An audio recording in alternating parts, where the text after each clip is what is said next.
একটা ছেলের কান্না আর একটা মেয়ের কান্নার মধ্যে পার্থক্য কতটা? পার্থক্য তো অনেকটাই বোঝানো যায়। যেমন আমরা মেয়েরা খুব ছোটখাটো ব্যাপারগুলোতে কান্না করে দিই।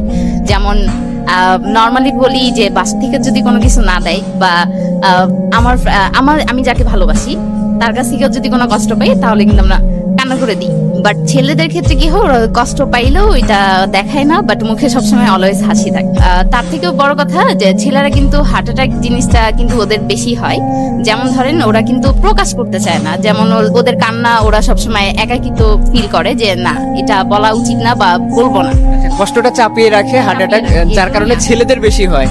ছেলেদের এর জন্য বেশি আসে। বাট আমরা মেয়েরা কিন্তু খুব পরিমাণে প্রকাশ করে দিই, এর জন্য আমাদের খুব মনটা হালকা হয়। আর হালকা হইলে এরকম হার্ট অ্যাটাকের কোনো ইস্যু আসে না। যখন কোনো একটা ছেলে কান্না করে তার পেছনে অবশ্যই কোনো পাহাড় পরিমাণ অবশ্যই কষ্ট থাকে। কি হচ্ছে পার্থক্য? হ্যাঁ।